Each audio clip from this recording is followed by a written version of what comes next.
일단은 이제 한국 경제도 또 다른 이제 10년이 온다고 이제 세계에 쓰셨습니다. 네네. 이제 지금 그럼 우리가 조금 주목해야 될 그런 경제 좀 변화들, 뭐 아니면 산업 구조가 좀 바뀐다든지, 아니면 좀 새로운 좀 우리가 주목해야 될 분야가 생긴다든지, 아니면 우리 같이 일반인 중산층들 같은 경우는 어떤 준비를 해야 되는지 좀 이런 얘기를 좀 쉽게 좀 풀어주시면 좋을 것 같아요. 네. 김 소장님도 네. 이제 요 분야는 네. 요 분야는 새로운 각도로 얘기하기 때문에 네. 오늘은 요 분야만큼은 네. 김 소장님도 훌륭하시지만 요 분야만큼은 제가 이 강의하는 사람이고 네. 그다음에 김 소장 입장에서는 수강자 학생 네. 입장에서 들으시기 그렇게 바랍니다. 듣겠습니다. 네. 그래서 경건하게 요거는 이제 듣겠습니다. 하겠습니다. 네. 지금은 이제 세계 모든 것이 변하는 시기거든요. 세계가 하나다 이렇게 볼 때 있습니다. 그러면 뭐냐? 자, 우리 경제 어렵다. 그러면 김 소장님이 한국의 경제 정책을 이끌어가는 경제 총책이다 하면 자, 한국 경제 어렵기 때문에 종전의 관념대로 금리를 좀 낮춰야 된다. 그다음에 수포 예산을 편성해서 재정 지출을 증대시킨다 하는 것이 종전에서 우리 경기 어렸을 때 경기를 회복시키는 방안이고 경우에 따라서 지금 현 정부도 그렇게 추진하는 얘기거든요. 2020 그렇게 한 것 같습니다. 그렇습니다. 예. 근데 사실 그것이 과거만큼 이렇게 경기 부양 효과가 있느냐 하는 측면에서 보면 지금 이제 우리 부동산에서도 와다나 베이비라든가 유코들이 영향이 차지하는 게 크지 않습니까? 우리 것처럼 금융을 다루는 입장에서 보면 자, 세계가 하나니까 모든 것이 보인다. 하나같이 모든 것이 손끝 같아. 예를 들어서 남아프리카 공화국에서 홍수 피해가 돼가지고 사실상 뭐냐 이게 두 사람이 죽었다 하더라도 과거에는 정보가 이렇게 격차가 국가 간에 이렇게 국경이 있을 때는 이것이 뭐냐 들리지 않았었습니다는 사실 지금은 거의 샘 타임으로 같은 시간에 들리는 입장이거든요. 최근에 그 모 대형 가수의 무슨 사건이 있었습니다. 네네 무슨 사건이 있었죠? 유튜브 방송을 통해서 뭐 무슨 사건이 있었지 않습니까? 제가 내용은 밝히지 않겠습니다. 근데 네. 제가 신문에서 논설위원이거든요. 네네. 근데 신문의 논설위원인데 남아프리카 공화국의 과거에 같이 연구소에서 근무했던 사람이 거기서 있잖아요. 이게 사업을 하거든요. 네네. 근데 그분이 있잖아요. 거꾸로 어떻게 된 거냐 나한테 이 사건이 어떻게 된 거야? 이게 지금의 시대다 이렇게 됐습니다. 네네. 그런데 시청자분들은 그런 사건들이 비일비재하게 나오는데 그게 이제 지금 모습이다 이렇게 볼 때 있습니다. 그러다 보니까 자 우리가 경기를 살리기 위해서 금리를 내린다. 금리를 내린다. 하면 우리는 세계 모든 것이 그렇게 보이는 시대거든요. 그러면 중국이 금리를 안 내리고 우리가 경기 부양을 위해서 금리를 내린다 하면 우리 같은 사람들은요. 한국에서 낮은 금리로 이렇게 자금을 차입해서 고금리인 중국으로 갈 필요가 없습니다. 크릭 한번 옮기면 되거든요. 그렇죠. 그걸 뭐냐 낮은 금리에서 금리 차입해서 자 이렇게 고금리 국가로 이렇게 투자한다 하는 것점을 그걸 캐리 자금이라고 합니다. 캐리 자금, 금리차를 향한 캐리 자금입니다. 네. 그러다 보니까 뭐냐 금리 인하 효과가 경기 부양 효과가 그렇게 한국의 고스란히 떨어지지 않는다는 얘기도 그게 이제 드레인 이펙트 배출 효과다 이렇게 보셨습니다. 네. 김 선생님도 이제 돈을 다루시는 기 때문에 청자분께서 이제 캐리 자금 나오면 복잡하니까 좀 이렇게 해서 네. 좀 이렇게 한번 이렇게 농담 삼아 네. 지금은 어떻습니까? 부동산에서 오면 남자 여자를 구별할 수가 없습니다는 이 여성분들이 좀 부동산 투자를 합니까? 남자들이 부동산 투자를 합니까? 일반적으로 김소연한테 여쭙겠습니다. 그걸 뭐 딱 이렇게 나눠서 할 수는 없고 왜냐하면 대부분 다 결혼 생활 하시는 분들인데 네네네. 합리적인 의사결정은 여자분들이 훨씬 잘하십니다. 역시 근데 국제적으로 보더라도 네. 이게 국제적으로 금리 차이든가 환착을 이용해서 이렇게 하는 것이 예. 우리가 보면 이제 여책에서는 피셔 이론 가지고 설명했습니다는 네.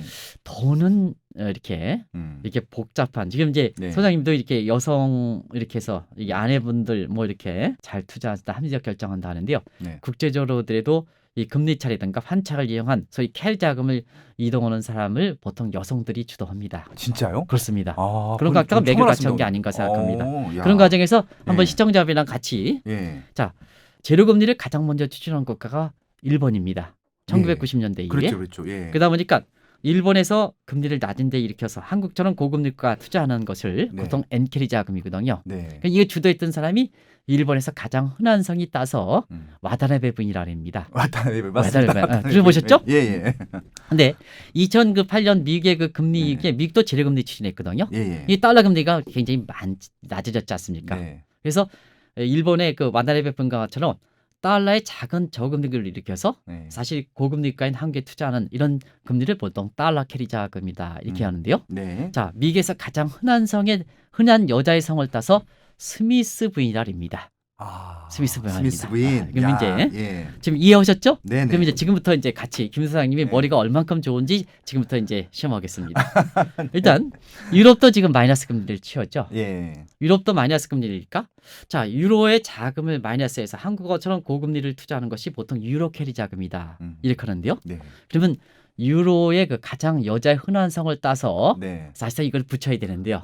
유럽은 나라가 너무 많아서 그렇죠. 어느 나라 기준으로 해야 그럼 되나요? 이제 유로랜드의 19개 회원국제인데요. 유로랜드 19개 회원국제 가장 경제가 좋은 국가가 어디입니까? 독일이죠. 예. 근데 독일의 가장 흔한 여자의 성을 따지 않고 예. 사실상 프랑스의 예. 가장 흔한 여성의 일단은 예. 소피아 부인이라거든요. 예. 소피아 로렌이라고 제가 좋아하는 배우가 네네, 있는데 그래서 맞네 프랑스 부인 예. 배우네요. 예. 근데 왜 그럴까 하는 측면에서는 예. 유로랜드가 19개 회원국으로 구성돼 있고 네. 사실 그 독일 경제가 사실상 주도하는 9대 불세에 해당됩니다는 이게 부동산에 쓰던 낙인 효과 마찬가지 잘못한 사람들은 영원히 축출되는 것과 마찬가지로 지금 그렇지 않습니까? 네네네. 그런 측 마찬가지로 독일의 경제를 주도하더라도 유로랜드를 대표하지 않는다. 네. 왜냐? 1차, 2차 세계대전의 전범 때문에 그렇다. 그렇죠. 이렇게 네. 볼 수 있겠습니다. 네. 그래서 유로 캐리 자금을 주도하는 것이 자 프랑스의 가장 흔한 성인 소피아 부인을 딴다 이렇게 됐습니다. 그럼 이제 이걸 아시아 국가로 옮기겠습니다. 네. 최근에 위아나 캐리 자금이 사실 그 제주도로 올라가는 경우가 많거든요. 네. 그러면 이제 중국의 가장 흔한 성을 따서 예. 이름을 붙인다는 건 이제 아셨죠? 그러다 보니까 네. 자 위아나 캐리 자금은 예. 무슨 뭐라 그린다? 중국의 가장 흔한 성 왕씨죠. 그러니까 왜 왕씨. 왕서방이 딱 떠오르긴 했는데 그렇습니다. 예, 예. 그 부인이하고 바꿔야 되니까 네, 왕씨 부인 이렇게 왕씨 되죠. 부인을 갑니까? 그럼 이제 한국도 금리가 낮아져 가지고요. 예. 우리나라 사람들이 밖으로 투자한다 있지 않습니까? 부동산 대체. 네. 그래서 이제 그러면 우리나라의 가장 흔한 성이 따서 김씨 부인이에요? 김씨 부인 예. 이런데요. 네. 국제사회에서는 아직도 네. 사실 한국의 가부장적 제도에서 네. 아직도 이렇게 이제 제가 활동을 해왔던 월가에서 보면요. 네. 김 사장 아. 이렇게 이제 가부장적 제도가 이게 국제 용어로는요. 네. 그 나라 문화라든가 이런 걸 다 반영하는 겁니다. 야, 하나하나 용어도. 재밌네요, 그거. 그렇습니다. 네네. 이 국제 용어들이 네. 그렇게 붙이는 게 쉽게 붙이는 게 아닙니다. 아. 그 나라의 경제 실상 이런 걸 다 이렇게 반영해서 붙이는 거거든요. 네네. 그러니까 아직도 이제 한국은 여성분들의 이렇게 굉장히 저는 뭐 여성분들을 위해줄 만큼 굉장히 이렇게 뭐 모든 권익이 올라가고 있고 또 그렇게 해야 되는 게 바람직스럽니다는 네. 아직도 이제 한국은 외국에서 비칠 때는 남성 중심의 사회다 해서 네. 김씨 부인이라 붙여야 되는데 그 김 사장이라 붙인다 이렇게 아. 됐습니다. 그리고 예. 일부에서 보면 한국에 대해서도 달러 지금 김 사장께서 아까 말씀드렸죠.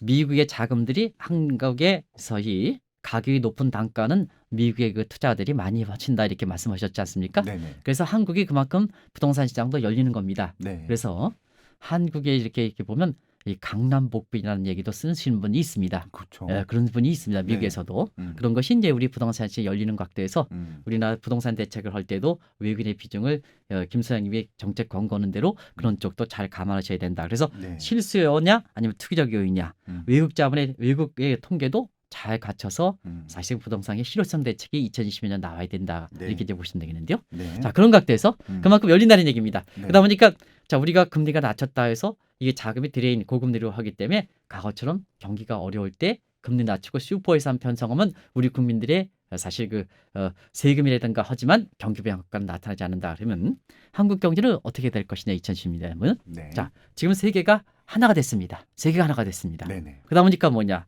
자 세계가 하나가 됐다는 것은 경제 영역이 그만큼 커졌다는 얘기거든요. 네. 그러면 이제 여기 이렇게 보면 이런 표현이 적당할지 모르겠습니다는 결국 이게 내가 관여하는 경제 영역 관할 범위 일본 말로 이게 나발이라는 표현을 쓰죠. 나와바리 맞습니다. 네, 나발이라는 표현을 네, 쓰죠. 네. 죄송합니다는 네. 그 시청자분의 이해를 돕기 위해서 네. 좀 이렇게 네네. 하겠습니다. 경제 나발이가 커졌거든요. 네. 그러면 경제 나발이가 커졌으면 조직 폭력 대장은 해볼 만하죠. 예. 내가 관할 대상이 커졌으니까. 네네네. 그러다 보니까 지금 조직 폭력 대장에 해당되는 게 미국과 중국이고 또 이제 한 사람을 따지면 트럼프 대통령과 네. 그다음에 시진핑이 되는 거죠. 예. 그러면 한번 보겠습니다. 자, 우리가 과거 일을 보면 주가가 어떻게 될 것이냐 하면 한국 경제가 예측을 잘해 있죠. 한국 경제 예측이 되면 우리가 좋다 하면 주가 올라가고 금리 올라가고 부동산 가격이 올라가고 통화치 올라가고 이게 이제 과거에 배웠던 일이죠. 네. 근데 지금 한번 보겠습니다. 경제의 영역이 커진 나우바리가 커져서 힘이 바르는 게 지금 미국과 중국에서 트럼프와 시진핑에서 움직인다면 이 김소연 때 여쭙겠습니다. 한국 경제를 예측하는 것보다는 트럼프와 관계를 더 구축해 잘 구축하는 것이 돈을 버는 방법은 한국 경제 예측을 잘하는 겁니까? 트럼프한테 선물 보따리를 줘서 트럼프와 관계를 좀 돈독히 하는 게 좋겠습니까? 후자죠. 예. 후자죠. 예. 네, 후자죠. 네. 그렇습니다. 네. 그래서 트럼프와의 관계를 좀 잘 맺어줬으면 김 사장 입장에선 네. 야, 트럼프 대통령 내일 모레 중국과의 협상이 있는데 당신 어떻게 얘기할 거야? 딱 하면 이제 그럴 일이 없겠습니다는 김 소장님한테 그동안 선물 준 값 생각해서 사실 이틀 후에 있는 중국과 협상에서 좋게 얘기할 거다 하면 김 소장 입장에선 미국 주식을 사놓겠습니까? 안 사놓겠습니까? 네, 사야죠. 사이죠. 네. 근데 이틀 후에 트럼프 대통령이 뭐냐 이 중국에 대해서 이렇게 사실상 좋게 얘기하면 주가가 확 올라가서 한국 경제 예측하는 것보다 크거든요. 네. 그런 관점에서 보면 음. 지금은 경제 실상을 제가 이런 각도에서 이렇게 시청자의 이해를 돕기 위해서 이렇게 말씀드립니다는 결국 세계가 하나니까 이렇게 미국과 중국의 위상력이 높아지고 트럼프와 시진핑 위상이 높아지는 거거든요. 네. 그러면 조직 폭력 대장의 힘이 커졌을 때는 사실 뭐냐 조직원은 자기의 뜻을 있다 하더라도 내 생존의 길은 김 소장님이 뜻이 있다 하더라도 내가 한상춘의 힘이 커졌을 때는 어쨌거나 사실 내 입장에 따르는 것이 조직원이 생존하는 방법이거든요. 그렇죠. 네. 거역하면 행동대장이 척해서 언제 이렇게 했을지 모르지 않습니까? 그죠? 그렇죠. 제거당하죠. 뭐. 제거당하죠. 추출당하거나. 예, 그렇습니다. 네. 그러면 경제 실상에서 보면 세계적 흐름에 세계적 흐름에 독단적으로 나갈 때는 경기 침체가 된다는 얘기거든요. 그래서 자 2020년대는 이런 사회가 빠르게 정착될 거 이렇게 보이기 때문에 네. 자 우리 경기가 이렇게 어려우면 어떠냐 세계 흐름에 쫓아가는 거다. 네. 그래서 지금 측면에서 한번 보겠습니다.